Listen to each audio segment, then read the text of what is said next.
1998, the year that the world froze.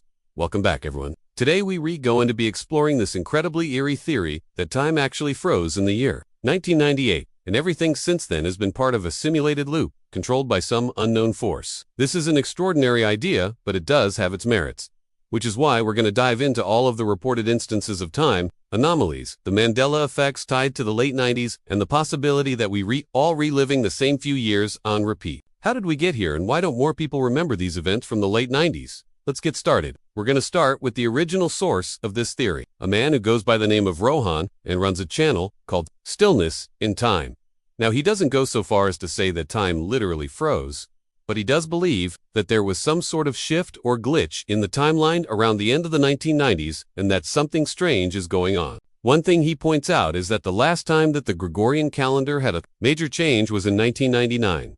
The year 2000 was apparently going to be a disaster. Because it was the first year of the new millennium, all computers were going to shut down because they would only recognize 2 digits for the year. But the problem turned out to be much ado about nothing. Most computer programmers had anticipated the potential issue and coded around it, so nothing really changed. But it turns out that this change, or lack thereof, had real-world consequences that went way beyond the digital realm. On January 1st, 2000, there was supposed to be a fireworks display over Sydney Harbor to celebrate the new year, but due to complications caused by the turn of the millennium computer bug, the fireworks were canceled. It was one of the largest disappointments of the new year, and while many were let down, no one was hurt. There was no mass chaos or dystopian nightmare. Instead, it was a relatively uneventful night that no one really remembers. Since then, the fireworks have become an annual tradition. But Rohan believes that this moment in time was when things started to get weird.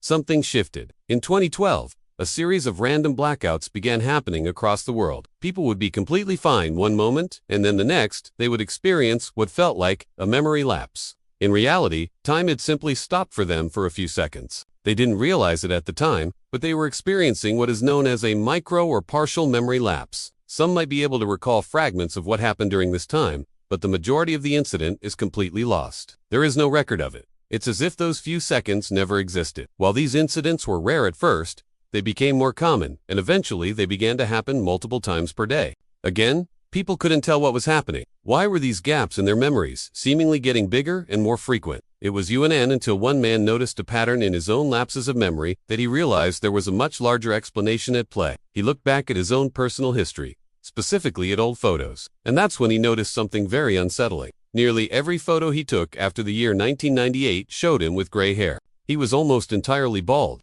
Yet the photos taken before 1998 showed him with a full head of dark hair. And it wasn't just him, there were other people in the photos with him, and they too seemed different. When he examined other photos of his friends and family members, he noticed the same changes. Everyone seemed older. People had aged suddenly and inexplicably between the years of 1997 and 1998.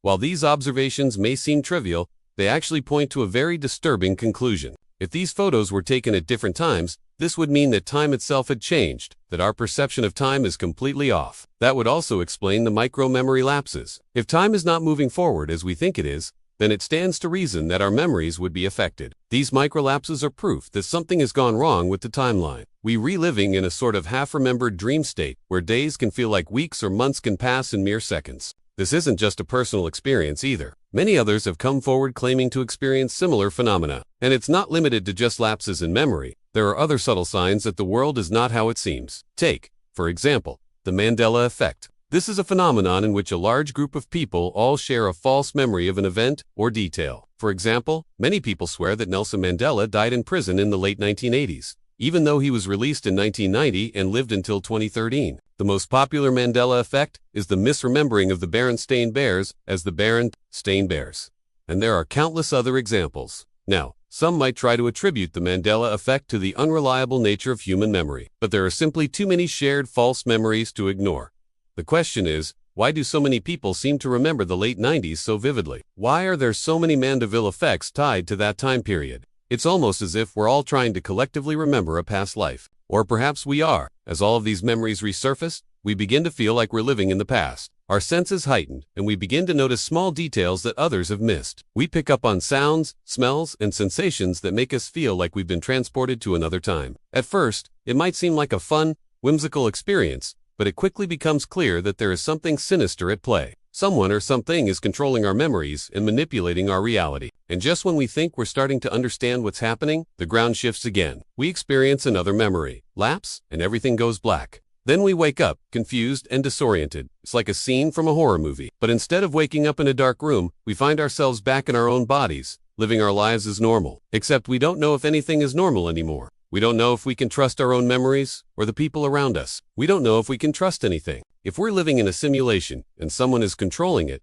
what is their purpose? Why are they keeping us trapped in this digital prison? Are we being punished for something, or are we simply nothing more than lab rats? These are questions that have plagued humanity for centuries. But now, thanks to modern technology, we may finally have an answer. There are many theories about who or what could be behind this global conspiracy. Some believe that it's the government. After all, they have the technology and the resources to carry out such a massive project. But why would they want to hide it from us? Others believe that it's a secret society that is pulling the strings from behind the scenes. But who is this secret society, and what is their endgame? Still, others believe that there is a more natural explanation. Perhaps it's an extraterrestrial intelligence that is messing with us. But if that's the case, why?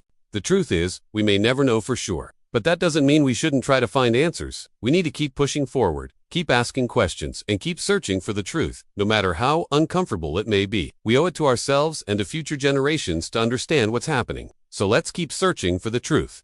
Let's keep fighting for our freedom, because even if we're living in a simulation, that doesn't mean we have to just sit back and accept it. We can fight back against our digital prison, and one day soon we will break free. Thanks for watching. Do you believe that we're living in a simulation? Let me know your thoughts.